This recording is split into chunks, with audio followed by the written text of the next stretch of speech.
Welcome to Finding My Best Self, the podcast that celebrates the extraordinary in every woman.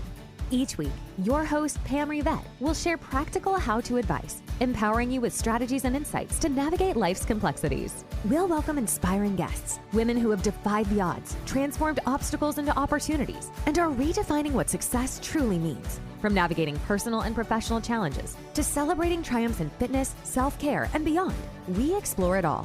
Whether you're seeking motivation or a spark of inspiration, this is your sanctuary for empowerment, authentic conversations, and a whole lot of real talk. So lace up your sneakers, grab that cup of coffee, and let's embark on this journey together, exploring the lives of women who are making it happen, sharing both the struggles and the victories.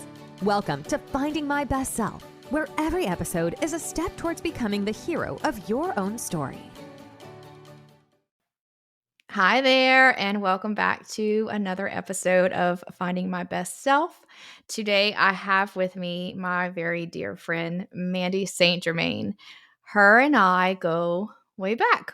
Mandi was the first person who, I guess, inspired me to really jump into the fitness world.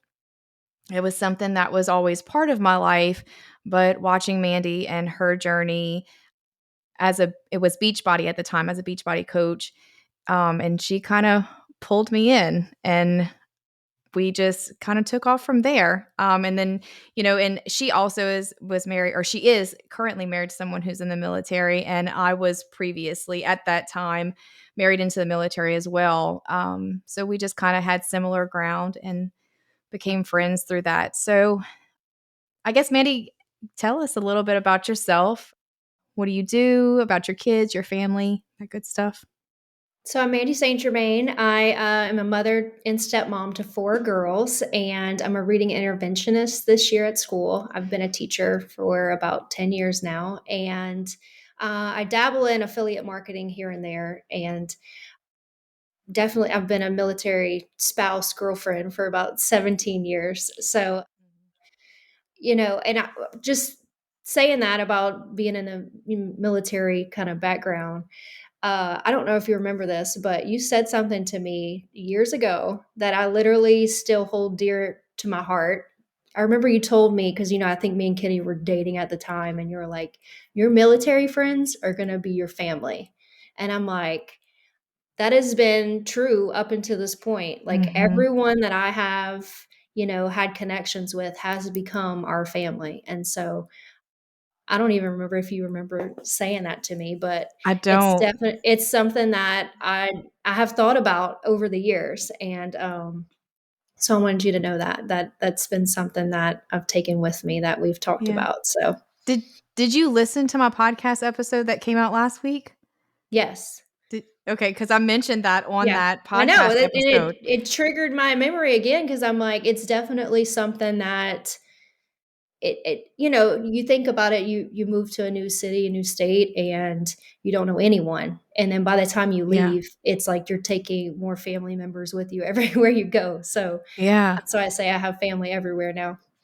Yeah. And it's crazy because you understand because you're there. And I know people who have been in the military understand, and maybe not even just the military, but anyone who picks up and moves out of state and then goes somewhere to another place where they know no one, like where no one, that those people that you meet, because I have friends now that I consider them family, right? Mhm. But it's just different. Like those people that I met then, the the connection or the love that I had for them, I don't know, it's so crazy to explain and like to get people to understand that when I say that they become family, it's on a totally different level. Well, it is, because you're literally, you don't have family, obviously, where you're moving, Yeah. and you rely on these people from day one. Like, for Yeah. instance, my coworker that, we met and never would have expected our friendship to be what it is now. And Yeah. she's like a sister to me. Like, you call on these people whenever you need something, or you just need, that support, because you don't have that family around you. And so even with my Mhm. neighbors, like, you're calling and texting them when you just need someone to be there. So it's definitely been something that I've treasured over the years. So Yeah. So part going back to the military. So you've been a military wife, girlfriend as well. You started off as So girlfriend and I wife. say that because, we dated for like 4 years and then got married. So been a Yeah. girlfriend spouse for a while. Mhm. So for 17 years, and Yeah. Mandy, I was married into the military. My ex-husband was in, and I was only part of that with him for about 2 years. And just those 2 years was, I mean, to be able to put that into words, between just the one move that I did and the fear that came along with it, during the deployment, and the emotions that happen after the fact when they come home, and then through the training and stuff for them to get deployed again, like, people again who aren't part of the military or being a military wife don't see or understand all of the different aspects and pieces of it that go along with it. Right. So what has that been like for you doing that for so long? Well, I mean, I knew Kenny before we had started dating, and he was stationed in Alaska. Well, a group of us took a trip up there and to go visit some friends, and that's kind of where we rekindled, things that we had before, and it was long distance because Yeah. I got back in July, and then he took off to Iraq for 15 months because it got extended. So the whole first, 15 months of our relationship was over the phone. And I think that kind of solidifies our relationship because we had to get to know each other really, really well before we ever really had a relationship. And so I think over the years, that's just kind of transcended into, that he's been on 5 deployments, and we've luckily only moved 3 to 4 times. And so unlike some people that move every 2 years, we've gotten really lucky about being able to stay in different states for at least 4 or 5 years. So we have had more stability than others, but at the same time, like you said, it's constantly changing trainings, because you say, okay, oh, he only deploys for 9 months, but you got to think 2 to 3 months before that they're training. Then when they get Mhm. back, they're having to go through all the redeployment situations and having Yep. to reacclimate themselves to us and to their work and their life here. So it's an emotional roller coaster, and I feel like it takes a lot of communication and a lot of trust, and just trying Mhm. to continuously rebuild our relationship and our family every time. So it's definitely not what I thought my life would look like, but now I can't even imagine it being anywhere else. So him gearing up to retire, it's going to be a new chapter for us for sure. Yeah. That's so exciting too. It I know it's is. probably so exciting, but then it's also probably super scary because all you've known, y'all entire relationship has been the military life. Yes, So for it's gonna sure for be, him. yeah. Yeah. So it's gonna be like the first time y'all having normal civilian, Normal, a normal life. in military terms, we say that civilian having a civilian life, Yeah. and how that's going to be. So what's been, if you had to say one thing, what's been the hardest part? And I know that there's probably a lot. There's Oh many yeah. I things, mean, not just one, but if you had to say, like, narrow it down to one. I think it's honestly when they get back. Like the hardest Yep. part, it's not even the moving. It's not even like having to adjust to a new area or meet new people. Because, I'm a pretty outgoing person. So that hasn't always been difficult for me, unlike some other spouses. But I think it's them coming home and having to readjust what our normal is to his normal and mesh that together. And each time that he's come home has been different, and it really depends on where they go, how long they go, things like that. And probably coming up, this is probably going to be the hardest thing, is transitioning out and realizing what that normal Mhm. is going to be for us and supporting him through it, because he's only been in the military since he was 18. So this is going to be, he's never, like, we just built his resume the other day. He didn't have to do that before, like all these new Yeah. things that I'm excited to support him on, but also for our family to know that what's about to happen is going to be completely different than anything that we've experienced to this point. So Mhm. that will be the next biggest thing. Yeah. That's so true because I guess what you have to think about is that when, cuz we all throughout life we grow and we change as individuals, right?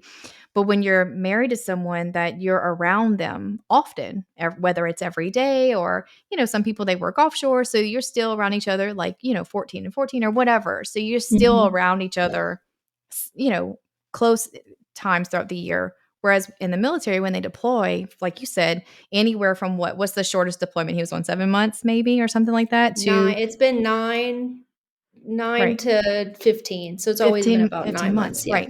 So you Yeah. have to think about within that 9 month time frame, not Yeah. only is he pulled out of civilian life. So people have to understand, like when someone gets pulled out of civilian life and put in another country where the things that they see and do, and they're put in these little caves and they have no Right. life or Yeah. whatever, and Yeah. so they just completely change in that aspect, and then having to come back to learning how to be again in civilian world Mhm. at the same time that you've also both grown and changed as individuals, and having to almost relearn each other. Even though you have conversation and stuff over the phone, it's different because you're not living Yeah, together. it's just not the same. I mean, you can, and I think it's making a point, and that's something that this time we kind of struggled with because I mean, we're busy. I mean, he was busy.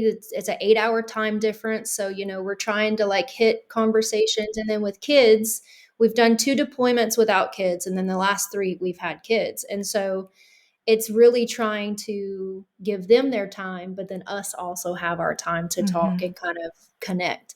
And so we really had to like dig into that towards like the middle of this deployment. It was like, okay, like we're like living separate lives at this point. Like we really need to bring it Yeah. back, make sure that we're on the same page. And so it, like I said, it really takes the communication part that kind of helps everything flow a little bit better. Yeah. But Well, because that's all you have. it That's is, all and you it's have. and like especially other deployments he's been on. When he was in Korea, he had an apartment. It was much more like a lifestyle there. It wasn't like Hmm. like I'm not going to say a true deployment. It was considered a rotation. Yeah. So he had an apartment, and he was able to go out and sightsee and do things, and so that Yeah. brought in a different dynamic also. And so I think it's hard either way, but each one's been challenging within itself, and just our kids in general, just trying to navigate it. This one, I think for me, it was the hardest one. And I laugh because like it's the hardest one, it's the last one. Like, go figure, Thank God, though, I right? know. And I'm like, because all of our kids at this point are older and understand, and, you know, um, just trying to work through their emotions and mine at the same time was intense. So Yeah, because before they were yeah. little and didn't really understand much or whatever. So it was Right. just more so dealing with little babies, which that in itself is hard too. But I can understand that Yeah. they have more of a It's a different challenge. understanding, and Yeah. yeah, they're more verbal and stuff. Right. So in doing this, you play a single mom role pretty much, right? Because I mean, you're married, but if Kenny's not here, you are doing it all alone. And you Mm. share a lot on social media. You share a good bit of your life and you're pretty open, Mhm. and you made it look like it was a breeze. And I know that it's not.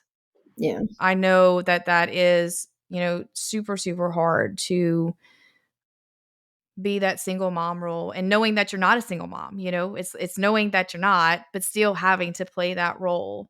Right.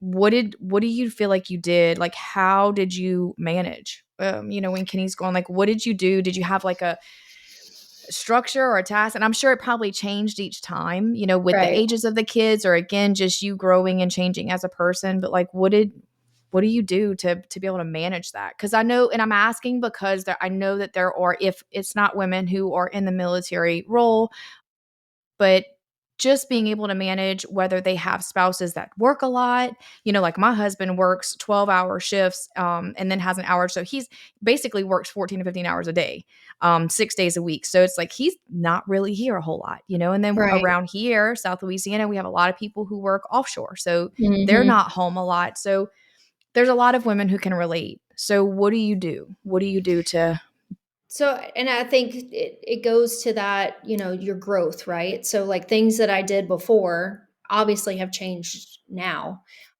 I think about the first deployment I experienced. Obviously, 15 months we were separated anyway, but the first one we had just gotten married. And a month after we got married, he left for 9 months to Afghanistan. And we had just bought a new house. I didn't have any kids. I was working, but I was home by myself. And I just, recently moved to North Carolina. And so that in itself was a growth period for me because that's when I really started working out and looking into fitness because it was like the only thing that I could throw myself in. right? And, it's like I'd go home and it's like, okay, like, what do I do now? No one's What do here. I do? So, but really diving into myself. And I feel like that's kind of where everything kind of started because I had 9 months to really dig deep into what I wanted my life to look like. Like this is obviously my life is kind of dictated by his because of the moves and things like that. But like, what could I have done or what could I do? And so, started going to a gym there and I worked out like a crazy woman doing Zumba all the time. That's kind of where I Mhm. started. And then when he got back, I had Chloe and we ended up moving to Texas. And that's kind of where everything kind of transitioned to Beachbody and things like that. But I feel like to get through certain things like that, or just, I mean, obviously I've had a lot of other things happen, but each time has brought a new growth period for me. So I make a joke now that like every deployment is like, okay, what I'm going to work on, like, this is my time to like dig Yeah. into myself and to like really give myself that time because, when they are home, it's like, you're like on a routine. You've got everyone to take care of. You don't really have time for yourself. And so I find that deployments are just times away. Give me that time to really like set that tone for like when they come back or just when, you know, you have your whole family together. And so my me time is very like critical to me. Like it's something that I don't go without, even if it's for 10 minutes. So, like every morning I Mhm. wake up when I'm doing my makeup, I listen to a podcast. And that's like my time to like, because I can't always sit and read a book. I'd love to. I love reading, but Yeah. it's just not always, time that's time consuming. And so I get up, listen to a podcast, and that's always been a non-negotiable.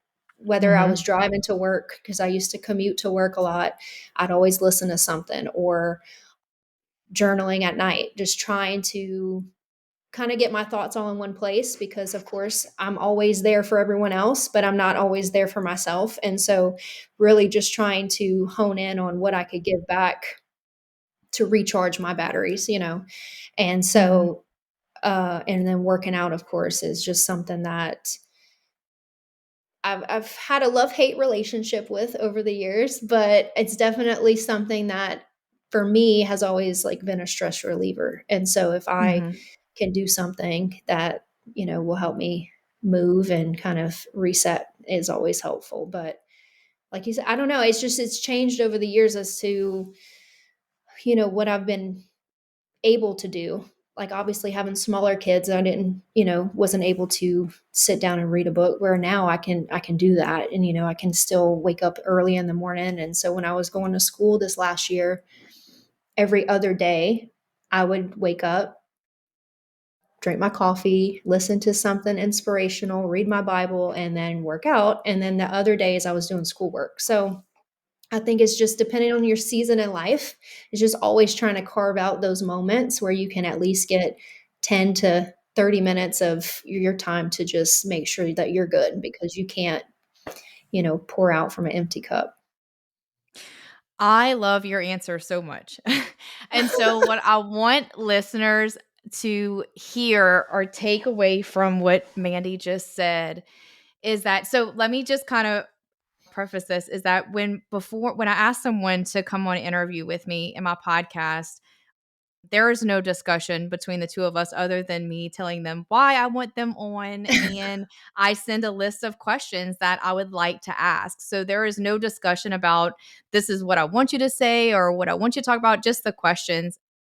So I love the fact that when I asked you how you manage or what you did to get through those deployments, you didn't give me a list of what you did throughout the day in order to keep everyone on task or what your routine was or anything like that. The only thing that you told me was that you made sure to take time for yourself.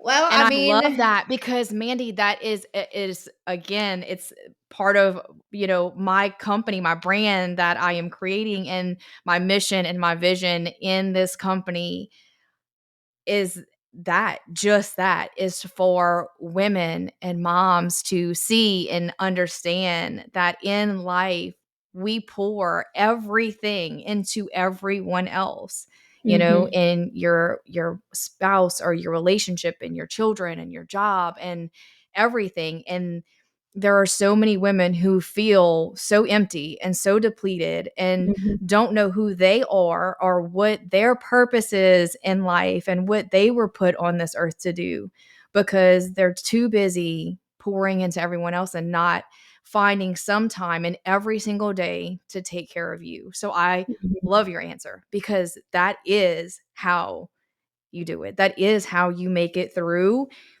anything in life, Yeah, is just making sure that you prioritize yourself. Like you said, even if it's just 10 minutes, even if it's just 10 minutes a day, yeah. I to mean, and that's that realistic. non-negotiable, like Yeah, that non-negotiable, you know? I can't realistically say, oh yeah, you need to work out for an hour and then you need to, because I watch these TikToks sometimes and it's like, here's my morning routine. And I'm like, who Right. has time for that? Like, there'd Right. be no way that I could devote that. I Right. mean, over the summer when I'm not teaching, but like, you know, Correct. and that's why like my content goes like this, because I can't always share consistency because I don't have a consistent day ever. Right. It changes so frequently that but that's my reality. And I do feel that, I don't know, it's just something, it's a mindset shift, because it's literally once I realized, because I honestly feel like before I really started digging deep into like personal development, it was for sure, making sure everybody was good.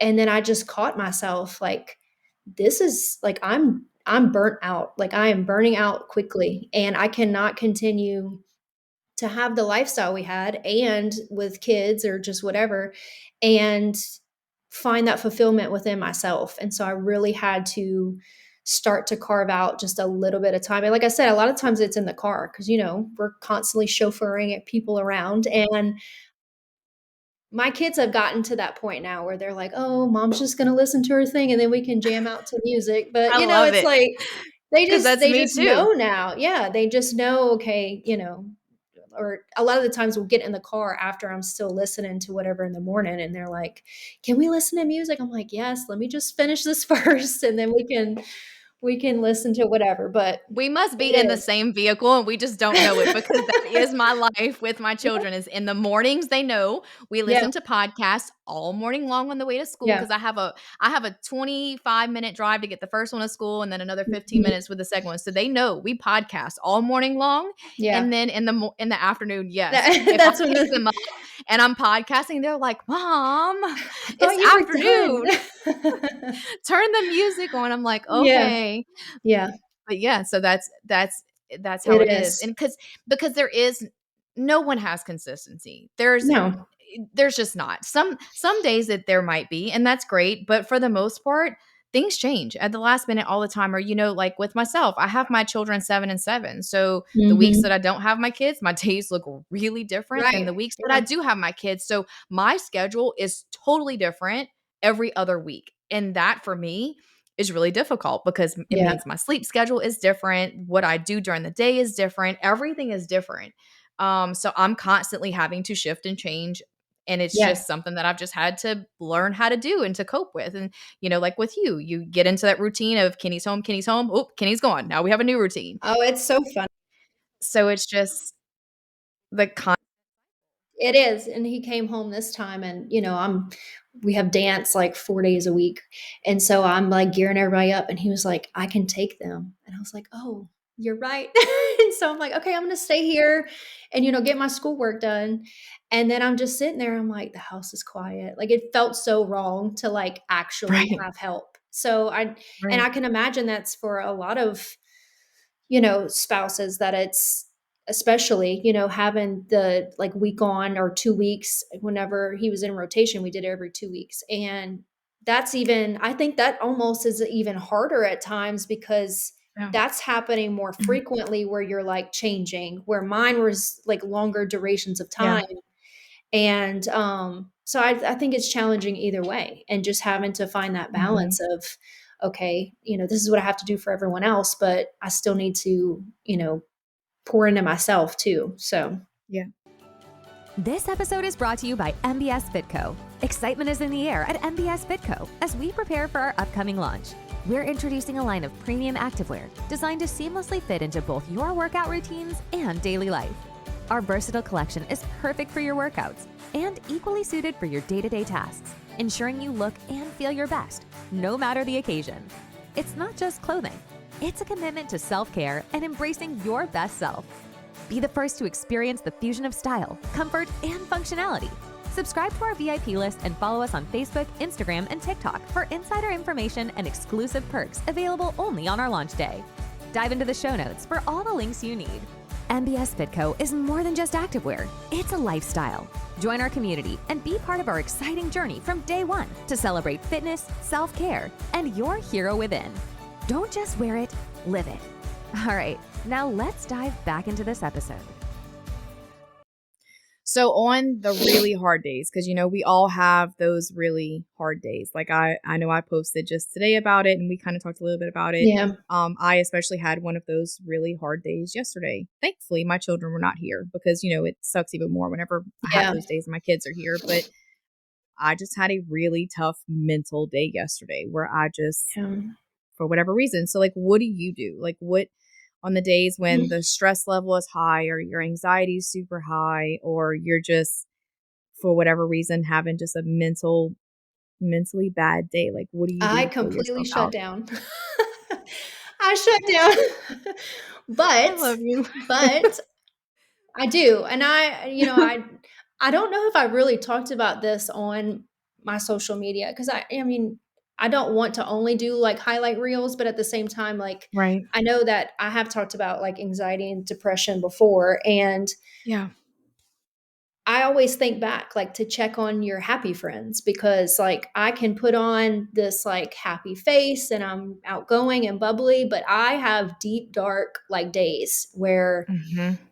I don't understand it. I don't know why I've always been like that, but I've always been like that. I can remember even since high school that I just kind of, ebb and flow out of them.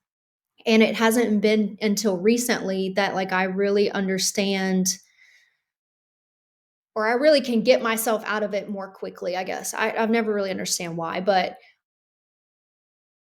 now I pray and I really like dig deep into that. And I feel like I've always been a Christian, but at the same time, like I feel like lately and over this deployment has kind of brought that up for me is really just digging deep into that because I feel like anytime that I'm that low where I'm having, thoughts about different things and just really down on myself, that's not coming from a good place. And that's not Hmm. something that I need to dwell on. And so really just Yeah. digging in whenever I'm having days like that, it's like, okay, I just need to, carve out time for me and really just dig deep into read my Bible and just listening to inspirational things, or I'm a big Joyce Meyer podcast person and she always kicks me out of it. And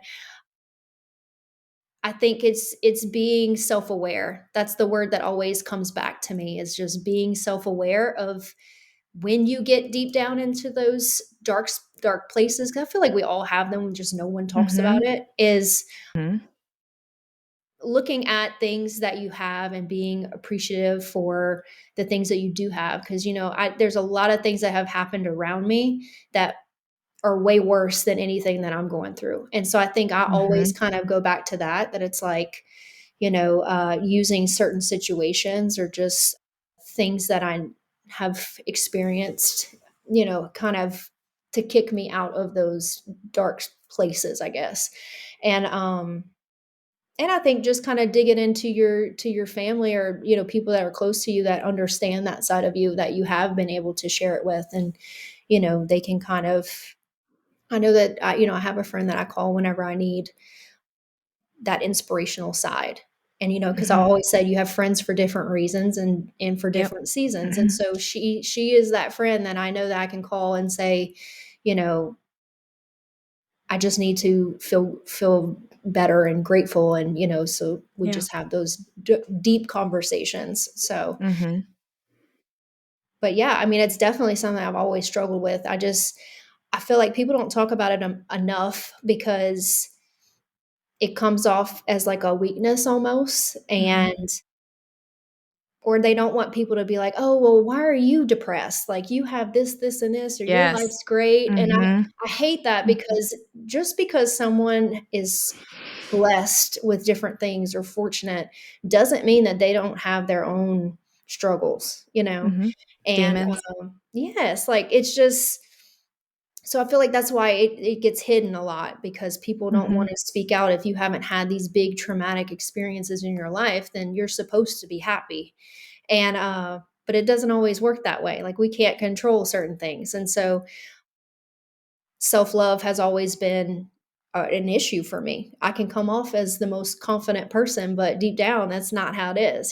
So I Mhm. think that being vulnerable has always been kind of my thing. That's why social media has always played a part, because it's almost like I'm preaching to myself in certain situations like that, and being able to share certain things that I'm going through have helped me. It's kind of like my own therapy that, if I'm sharing about it, then it's helping me work through that, and to hear other people's stories and to connect with other people I would have never had relationships with before. So that's always been a blessing. Yeah. Did you see whenever I posted on Facebook about the challenge that I had posted? This was a few weeks back, and I had challenged everyone to call or text or just reach out Yes, to 3 people, because it is so true. It is it so is. true that it's the people that you think are doing the We're best, fine. Yeah. or that they're great, they look so great and they're so happy, and I'm like, those are the people that are struggling the most, you just don't know it. And they're the Yeah. ones that need to be lifted up. So just let them know. Well, I Because it's went through true. that for this deployment. I think I hit a low point, and I remember thinking to myself, like, I just wish someone would check on me, you know?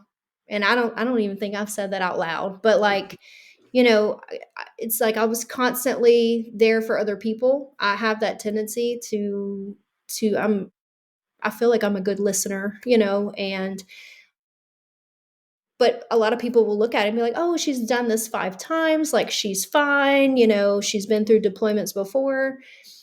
And it's like, "Yes, but they all come with their own challenges, and I was really struggling, and I don't think anybody really knew that?" And so, kind of battling through that and kind of finding my own peace is kind of my word of the year, because I did. I was able to really my spiritually, I got really close to God, and then I feel like it allowed me to have that peace to where I'm not worried about certain things, because everything kind of happens the way it's going to happen anyway. So I don't really need to be stressed or have this. Now, obviously, not every day is like that. We still have our dark days, but I think just trying to pull myself out of that has been easier since I had that kind Yeah. of sense of peace about it. So, Yeah. Well, it's like you said, because it's very true. It's that self-aware part, the mhm. self-awareness. That's the hardest part, is just being able to see it and recognize it and understand it when it happens, right? Yeah, Because that I know that absolutely. took me a long time, right? Is that Yeah. I would have those moments of, because we're very, very much alike, Mandy, and I think more ways than maybe we knew. but it's saying the same thing is that, I have those days where it's super dark. Like it's Yeah. super dark, and it takes, and now again, over years of the work and the practice that I've done, Mhm. where I used to let myself go for months Yeah. at a time. Now Yeah. I'm able to quickly, for the most part, sometimes it might be a few days. At the Yeah. most, I think now is maybe just a couple weeks. I even talked on one of my podcasts that earlier this year, in July of this year, like for like 2 to 3 weeks in July, like I was in a really, really dark place. Like Mhm. really, and why? Like, and it just happens. Like it just like I just wake up and then I spiral, and I'm, Yeah. you know, and so but it's recognizing it and taking the time to sit with it. Yeah. Even like I said, I put on social media this morning because I was just being very, true and honest that, yesterday or the last week or so has been really hard for me. And so today, and yesterday, I spent an extreme amount of time, like hours and hours of just journaling. And because I knew that's what I needed to do, like I had to just sit with it. Like I had to just sit Yeah. with it and think and understand where that was coming from. It's just the being aware And of it and sometimes you trying might to not figure even out know. where it's coming from. Yeah, Yeah. sometimes it doesn't even make sense, and I mean, I get Yeah. into it's almost frustrating because it's like, okay, but Yeah. why? Like, where is this stemming from? Because Right. everything is good. Like, I should be happy. Like, I should be, all these Mhm. things, and it's like, but I don't know, and I feel like that's kind of where I went through it, where I had to I had to find out how to help myself through it, and then also I think, like I said, sharing about anxiety and stuff like that opened a whole nother door of communication with people. When Yeah. I had my first panic attack when we first moved here, I had never experienced that before. And it came out of nowhere. Like I was, we'd come from Texas to Louisiana. We were back in our home state. So it was supposed to be like this great, time for us. Yeah. But right before that, we had a deployment. I had 3 kids under 5, and was on autopilot pretty much. And Mhm. we get here, small city, we're moving, we've got an acre land, it's beautiful, all of this stuff. Yeah. And I just stopped because I couldn't work. Savannah couldn't get into daycare here, so I had to turn down a job. And so I just was going to work from home, and everything slowed down. And it's like my body almost went into like fight or flight. It was like, wait a minute, like we're supposed to be doing this and this and this, and you just are Yeah. not. Like, your life is calm. Like, what is this? And I remember I was headed back from Lake Charles. I went get my hair done with my sister. We had our coffee. Like, we had a good day. And I was driving back, and I felt like I was having a heart attack. And it was just like, what is this? Like, where is this coming from? I had my 2-year-old in the back, and I'm like in the middle of the country because, I'm Right. driving back up this way. Mhm. And I had to stop at a gas station and just like was like, I don't know what's happening to me. Like, of Mhm. course they call, and so we just moved here. So Kenny has to like call my neighbor that we just met and was like, hey, my wife's having a panic attack. Like, can you come help me with the other kids? And so it was such a turning point for me though, because it really opened my eyes to what other people struggle with anxiety. I don't think I really understood it until like it happens to you, right? Because you can say Mhm. now when people are having anxiety attacks, you're like, oh, well, just calm down. It's like, no, your body does not I don't understand that. understand. Yeah. It's doing whatever it wants to do. And it took me about a year to really work through that. And Mhm. I mean, still to this day, we were driving in Branson, and I was driving because that's a trigger for me now. Yep. Me And too. I had to pull over. I felt like I was going to pass out. And it's like, I've got kids in the car. Like, I can't be doing this. So I'm like, Kenny, and of course, they don't always understand. So he's like, well, what's wrong? And I'm like, I don't know. I don't know how to explain it to you. It's just Mhm. a feeling, and I need you to drive. So, Yeah. because I've had that, where people are like, well, what'd you do? And it's like, I don't really do anything. I just try and self aware, like recognize when it's going to happen. And, do different techniques that they, that Mhm. I've read about. I do like the tapping thing whenever I'm Yeah. driving, if I'm really anxious, or breathing, or I just start praying. And it's just something that I feel like it never gets easier, but I've just been able to you know, kind of pinpoint it before it gets spirals, because that's what's happened. Mhm. I didn't know what it was. So it spiraled out of control for days at a time. And then I couldn't drive for a while because then I was scared to drive. And, you know, but, but yeah, I That's just think that that's part of whatever season you're in too. Sometimes Mhm. it's going to be easier to navigate things than others. Now I can Yeah. talk to my kids about it, where before they were little and they didn't understand what Understand. was happening, Mhm. So Yeah. It's same. I wonder if it's a Louisiana thing, because that was the first I time don't that I know. had my panic attack too, I'm was whenever telling we you. moved back from North Carolina, and the driving is the trigger for me too, Yeah, with my panic attacks, and it was the same thing. We had just moved home, and I was it's driving gotta be 45 minutes Louisiana to New roads. Orleans, and I was driving, and I was like, "Oh," I was the same thing, like, "I'm gonna die. Like, I'm Yeah, gonna die." Like, it's that's so how I felt. scary. Like, it's very scary, and so it's the same thing for me now. It's just I can feel them, and it's every time it's when I'm driving, without Mhm. fail. There's no other time that it happens, and I can Yeah, feel them coming on, and it's typically thought triggered. I've realized that for me, and I think it's because when you're driving, I think it's just the open road and the time and the space for your mind to just wander, and yeah. that's what triggers them for me. It's a thought thing, so I can feel them coming on. I posted this on TikTok not long ago, and some girl commented on it. It was, telling me, like, you can't control panic attacks.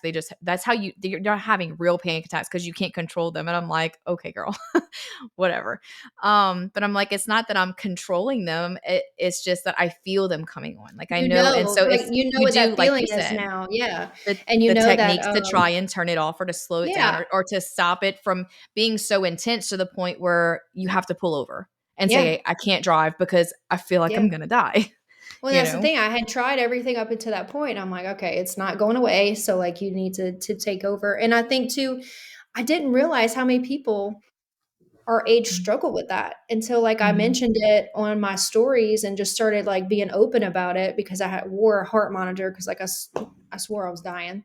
And it's like, I hate that too, that conversation isn't more of a conversation. And I think now, I mean, this was 4 years ago that it really started. So I think now Mhm. maybe it is a little bit more, but a lot of women that were my age said that it had just started in their, like, 30s to mid 30s. And I honestly think it's like a hormonal thing too, that, like, just something changes and we're just more prone to that, like, Yeah. anxious, feeling, and those thoughts and things like that. So self-awareness is honestly, I think, the biggest thing, because I didn't think anything of it. I mean, you would think deployments before that and little kids and dealing with all this would have been my stress. And then come to find out Mhm. it's just being still.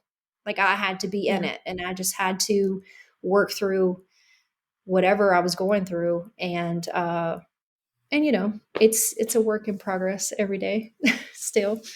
Yeah. But So, I feel like we didn't really stay on track with the questions that I had for you, but Mandy, like, I'm really glad that we didn't, because I'm a big believer in that everything happens for a reason. I think that this conversation is the one that needed to be had, and not so much exactly the other questions that I had for you. Mhm. I guess I'll finish up with this. And I did have this on there because I think that you'll have a good answer for this. So you've been through a lot in the last, just all of your life, but especially, more so in the last 17 years, and just living the military life and the single mom life, and just all of the ups and downs that you've had between, you know, uh, being the single mom, playing the wife, military wife, and you're a teacher on top of that. You were just recognized as well as, it was Teacher of the Year, correct? Which Yes. is so awesome. And just all of the things and you just finished school again, and got another degree, which, I mean, so you've done a lot and you've been through a lot. So with all of that, and then all of your failures and successes and transformative moments and hardships, what would be the one piece of advice that you would give to our listeners? I've thought about this just in general too, with where I'm at in my life, because I feel like I'm at another transitional moment. And honestly, I feel like everything that has happened has prepared me for the next thing. And so I really think that it's just, when you're going through the ups and the downs in life, that you really just need to sit in it and to know that, like, whatever I'm doing right now is going to lead me to the next thing. And so, regardless if it's hard, if it's, it doesn't make any sense, you don't know what's to come, because that's really where I'm at right now. I don't know what's to come, but I have such a peace about it, because I know that, just like everything else in my life, it has prepared me for the next thing. So I think just knowing that, and knowing that, the journey that you're on in your life, whether it's been easy or hard, is where you're supposed to be, and is what you were here to do, and what your purpose is in life. And whether that looks like what you want it to look like, it might not make sense, but it will come to fruition. Everything ends up working out how it's supposed to. And so I think just knowing that, and having that peace that you're in where you're supposed to be right now, whether it's, a hard situation, or you're in the best place of your life, like, it's going to, that's your journey. And I think a lot of times we compare ourselves to people all the time. And I think that once I stopped doing that, and I really just knew that this is me, and this is my story, and whether it looks like what I want it to look like or not, because there's been plenty Mhm. of times where, I'm like, man, why don't I have this? Like, I'm working so hard. Like, why is that not me? And Yeah. that just puts you in such a negative mindset that you're not able to really enjoy what you have. And so I think once showing that gratitude for, just thank you for, like, I think I put on your Facebook, you were like, what are you thankful for on Thursday? And I'm like, the fact that I'm healthy enough to be on vacation with my kids, or the fact that I'm able to have what I have, or to be even doing the things that I can do. And I think that was a huge mind shift for me, is not to Mhm. compare, and just to really hone in on what you're good at and what your talents are, and being able to bring that to life. Yeah. It's recognizing I have something on my board in front of me that I look at every day, because it's just that reminder that things are not happening to you, they're happening for Mhm. you. And just like Absolutely. you said, whether it's good or bad, Good or bad. And I just feel like the bad everything even in life. more, because, Yeah. the struggles have almost created more of the good in my life than Yes. anything. I mean, Mhm. the good is great, but it's really in the struggle that you really figure out who you are, Mhm. who the people around you need to be, what you need to be doing, where your focus needs to be, and really just Mhm. being able to see that and recognize that. And I feel like it's such a hard thing whenever I was younger, but now I'm like, man, if I would have just realized, like, if I could go back and say it, it's like, girl, like, get it together, because, like, where you're headed is going to be exactly where you want to be. You just Mhm. have to get through these times. And so I think that's why I'm at such, my mom's like, why are you not stressed out that you don't know what job you're going to have, and you don't know where you're going to live, and all this stuff? And I'm like, it's going to work out. Like, I have nothing to worry about. Like, it's going to be fine. And It's that gonna be drives her what it's nuts. supposed But to at the be. same time, it's like, it's going Mhm. to work out. And it may suck. It may suck at first, Mhm. but eventually it's going to be what is best for me and my family. And so we're just excited for the next chapter. Yeah. I'm excited for y'all too. I'm so excited that you get to move home and get back to a and I'm gonna say it again. And it's Normal. sounds whenever you say it that way, but I mean a normal, a civilian lifestyle, and to see what all that's going to entail for y'all. Because it's a Yeah. very, very, very big change. It will be the biggest one yet, but Yeah. everybody's excited, even the girls, and we're going to be closer to Mhm. my stepdaughter that's in Baton Yeah. Rouge. And so, just being able to have that family aspect that we, I mean, we're in Louisiana, but we're still kind Mhm. of spaced out between my family and his. And so it'll be interesting to see how that all plays out. And I think for me too, I don't really know what I'm getting into next. And so I dabble in everything because I feel like you don't really know what your purpose is or what you're good at until you at least try something. And so that's why Mhm. looking back at my career, it's like this, because I've literally done a little bit of everything. But I can look at my Beachbody days and say, okay, I know that set me up for this. Or I can look at doing affiliate marketing and saying, oh, that this has supported this part of my personality that Mhm. I would have never done before. So I Mhm. think that, teaching's where I'm at right now. And I don't know what will be next for me as far as education wise, but I know different things that I'm good at. And so I'm just going to try and utilize that as much as I can. And trust in God and trust in the process Absolutely. that it'll Every all be time. for a greater good. You Yeah. gave me chills whenever you talked earlier about just getting through the struggle, and how it's the bad things that create the best things, because it is so true. That is so Yeah. true, and it sucks so bad because nobody wants to be like, "Oh, I want to go through some Yeah. hard stuff." Yeah. I want to go through some hard things Well, because it's and going to that's make me better. It's not knowing when it's going to happen. It's just being grateful and calm through it, and just through it. knowing. And that's the difference. And this just happened for me just a few years ago, where I was able to recognize it and, be able to really take that time when I was going through something really, really difficult, and work my way out of it, or through it anyway, much better than I had ever done in my life Yeah. before, Yeah.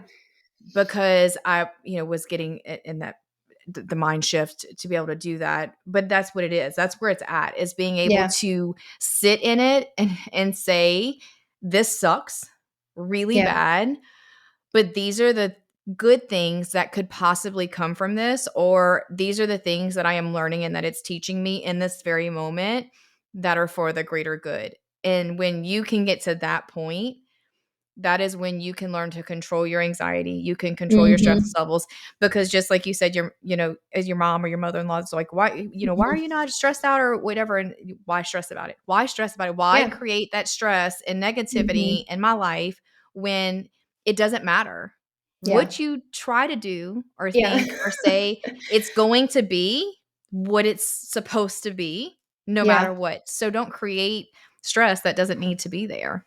Yeah, and I think that, I did therapy for a little while, and it was always like fear is that you have fear of something that you don't even know if it's going to happen. Like you're literally adding fear Correct. to your life for no reason, because it could happen that way or it could not happen that way. And so I feel like it was Mhm. finally that piece, like over the summer, where I was just like, okay, I was spiraling, because I was overwhelmed. I had a lot going on. I was in school, and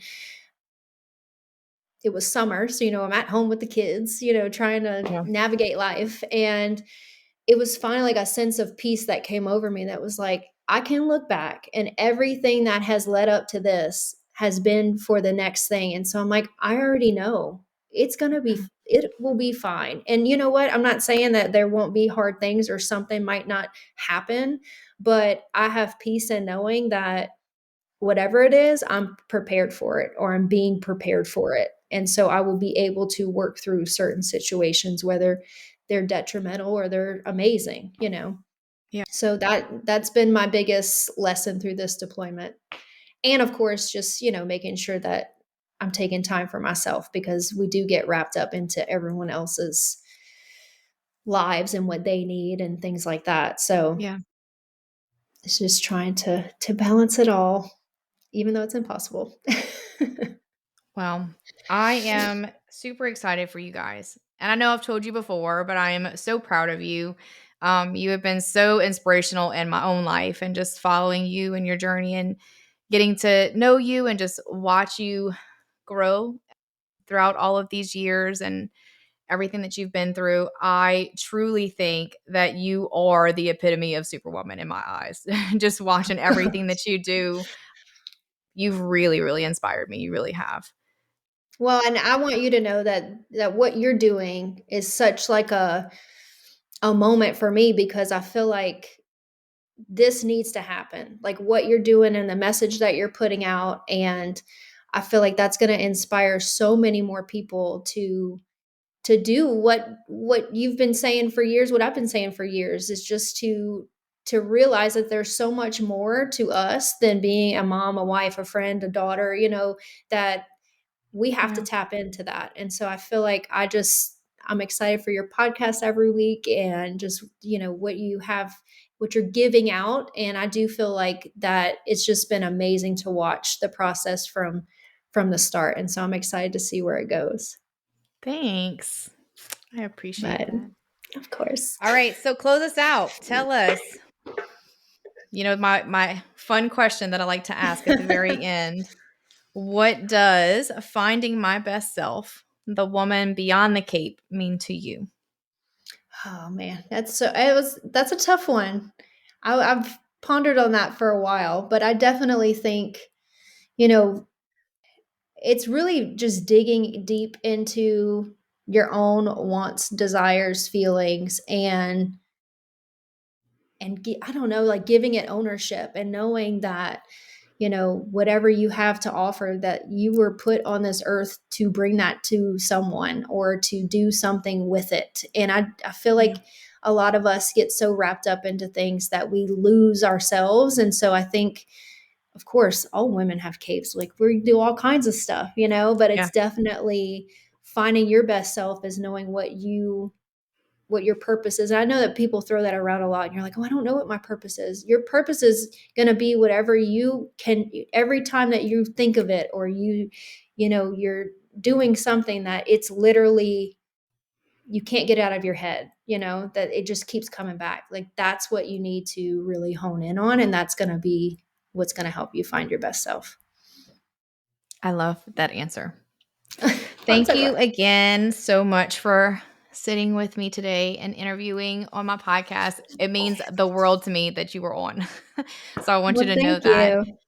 If you enjoyed the episode today and something resonated with you, or if you feel that maybe it'll resonate with someone else, please leave us a review, share it with a friend, and check out the show notes. I'll put some information about Mandi. If you have any questions, reach out to us on social media. And also you can also check out the MBS Fitco website as well. I'll have some information on the new activewear line coming soon. Yay. I can't wait. So As we wrap up another episode of Finding My Best Self, I want to extend a heartfelt thank you for joining us today. You being here makes the journey much more meaningful. Remember, every step you take, no matter how small, is a leap towards discovering and nurturing your best self. If you found value in today's episode, please feel free to subscribe to the podcast. Your subscription helps us reach and inspire more amazing women like you. And if you could take a moment to leave us a review, it would mean the world to us. Your feedback not only supports our growth, but also helps other women find this empowering space. Don't forget to share this episode with a friend, family member, or fellow hero in your life. Every share spreads a little more empowerment and inspiration. And for an extra dose of motivation and community support, don't forget to sign up for the VIP list for MBS Fitco. By joining, you get exclusive access to our premium, versatile activewear and fitness essentials, carefully designed to inspire and accompany you on your self-care and fitness journey. Follow us on our social channels too for daily inspiration and a peek into our latest collections. You'll find all the details and links in the show notes. Joining our VIP list is more than just a subscription. It's your entry into a world where fitness and self-care are celebrated and every step towards wellness is cheered on. So until next time, keep shining, keep striving, and keep celebrating the extraordinary woman you are. Thank you again for tuning in to the Finding My Best Self podcast, where every story is a step towards finding your hero within. We'll catch you next time.